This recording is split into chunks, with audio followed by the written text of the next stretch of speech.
Hello folks, I hope that you're having just a great day today. Today we're going to take another look at a Clark Ashton Smith story in this collection, and this one is The Eternal World, which is a science fiction short story. It's probably the first pure science fiction short story that will be I've read by the guy. There are some that kind of mix in humor, horror, and this one doesn't really have a whole lot of horror. I mean, it might be considered horror light, but I really wouldn't consider it to be so. There's actually one that's more science fiction fantasy, The Demon of the Flower, that I've reviewed for you too, but this is kind of more the first pure science fiction short story that I've read by him. The Plutonian Drug that I've reviewed for you by him too also has elements of science fiction. It kind of feels more of a harder science fiction, although it has some horror elements to it, and reminded me of a couple of horror short stories that I'd read. So it's kind of a science fiction horror story, but this one feels more just pure science fiction, The Eternal World. So we'll go ahead and review it for you. It appears in my collection here. It's 16 pages long. I think it's 3 pages too long. I think there's more. I think Clark Ashton Smith does too much telling than showing in this short story. And even though I normally give a Clark Ashton Smith story 8 or higher, I'm actually going to give this one just a 7 out of 10. Which is still pretty good. As a reminder, Clark Ashton Smith was this poet. He was somebody who published poetry very early on in his life, over in the San Francisco area, growing up in California, and he was just considered this great poet. But for about 5 or 6 years during the pulp era, he is heavily involved in writing just normal fiction of the prose variety for the pulps, particularly weird tales, as well as other stories too. And he would hack out a lot of short stories. And he's basically caring for his parents. He was the only support that they had. And they both weren't doing very well physically. So they had a lot of medical bills and a lot of support required. So he spent that time basically putting together as many short stories as he could. Now this short story, he'll say to the writer friends that he's writing to, that this one was harder for him to write. It took him longer for him to write, even though he's writing it at the peak. Now, a lot of his stories during this time, he's just going to write in a couple, 2 or 3 days. I mean, he's just going to hack them out.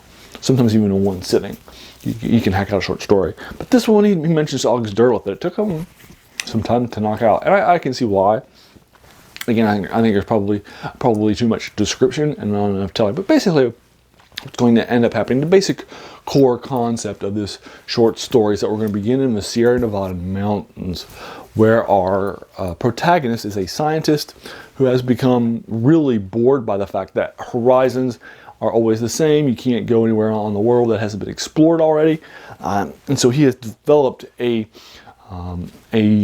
craft that will send him out in space-time to past the normal sort of traditional limits of light speed to the farthest sort of corners of the world. So he's going to set together, he has a cylinder, he's going to send it out. It's going to be basically a ship. He's got a hammock that will keep him comfortable. He's got more than a month of food and water that he'll have available for him, and it's for his journey that he's packing together. He knows that this is likely a one-way journey. And he's very okay with that, because this is his opportunity to kind of go out there. It seems like he's a single man. He never mentions being married. He never mentions having kids, which is probably why his passion of just doing a one-way journey is probably coming from.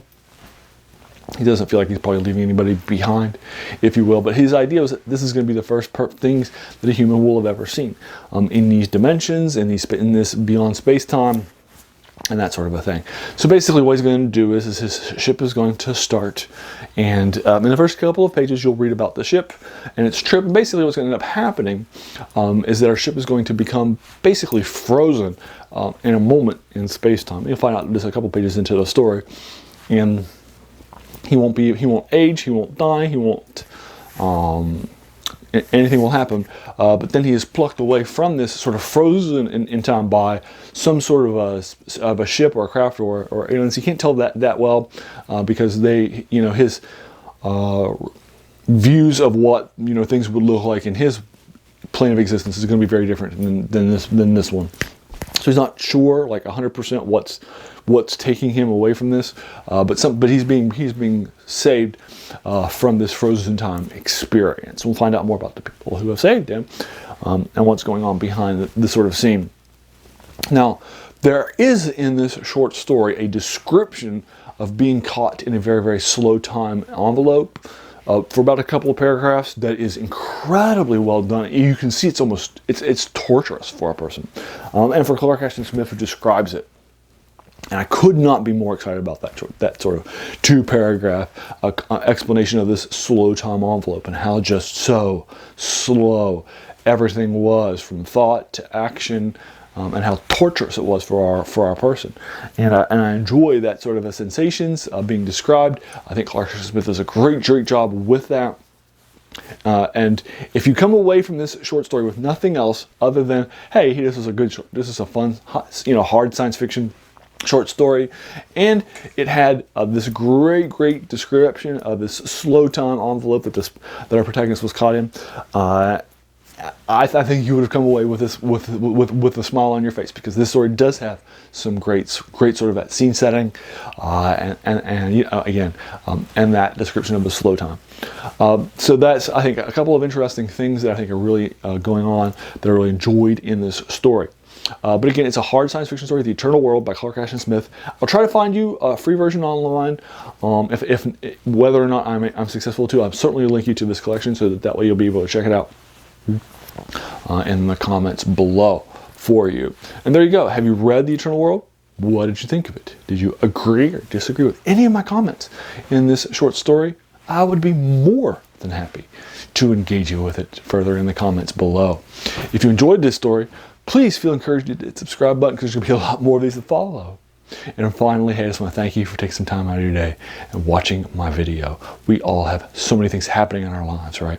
So the fact that you spent this time with me is incredibly humbling, and I appreciate it. So thanks again, and have a great day.